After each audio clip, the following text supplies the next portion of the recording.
Welcome sa aking channel. I'm Jelly-Ann from Jelly-Ann Tutorial. Kung bago ka pa lang sa aking channel, pahingin naman dyan isa-subscribe. Hit mo na rin ang bell button para updated ka sa mga susunod ko pang i-upload.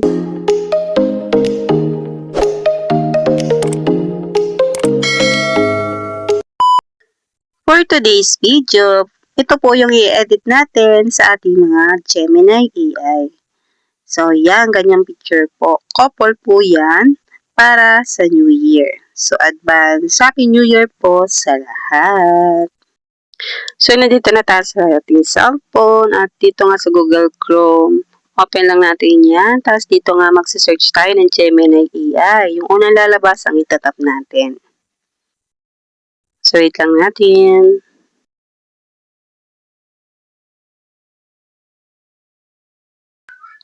Pag ganito na itsura niya, okay na yan. Ayan, dito sa Ask Gemini, paste natin yung prompt na kailangan para tayo ay makapag-generate ng ganong picture.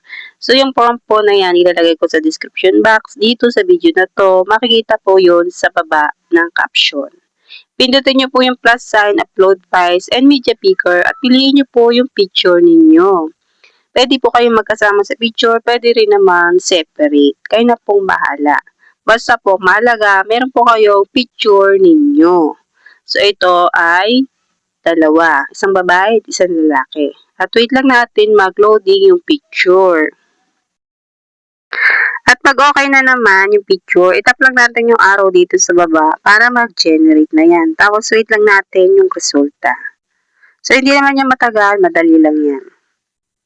Ang resulta po ng edit dito sa Gemini AI ay depende po sa picture na nilagay nyo. Kung hindi nyo po kamukha, ay pwede nyo pong palitan ng ibang picture ninyo para po mas maging kamukha nyo po yung ma-generate dito sa Gemini AI.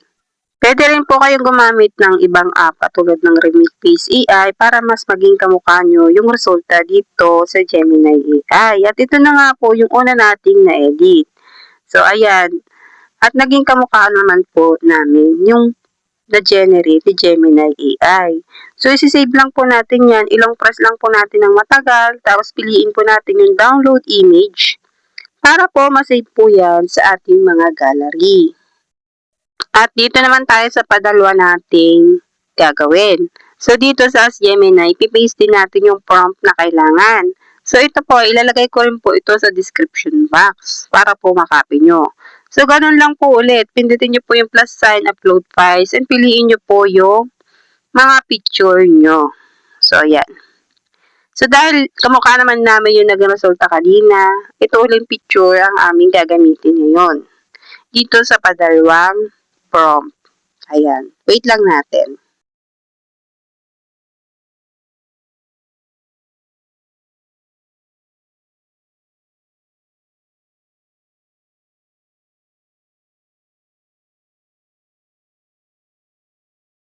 So, pag okay na nga yung picture, pindutin ulit natin itong arrow sa baba para mag-generate na yan. So, ayan. Pwede kayong bumisita sa aking YouTube channel kasi meron pa po akong ibang in-upload about sa Gemini AI at iba pong prompt ang ginamit ko doon. Sa mga bawat video po, nandoon po yung prompt na ginamit ko. Makikita po yun sa mismong video. Nandoon po sa baba ng caption. Pindutin nyo lang po yung more. At ito na nga po yung padalwa nating ginawa dito sa Gemini AI. At ganun din po yung ating gagawin para mag-save. Ilang press lang po natin and then hanapin natin yung download image para po mapunta po yan sa ating gallery. At pwede na nga po nating i-post. Ayan. Sa mga gusto po ng ganitong edit, ay gawin nyo na po. Sana po ay nasundan nyo po yung aking ginawa ngayon dito sa aking tutorial. Kung kayo naman po ay solo, wala kayong partner, meron din po akong ginawang tutorial about dyan. Pwede nyo pong panoorin. So, yun lang po. Thank you for watching. Bye!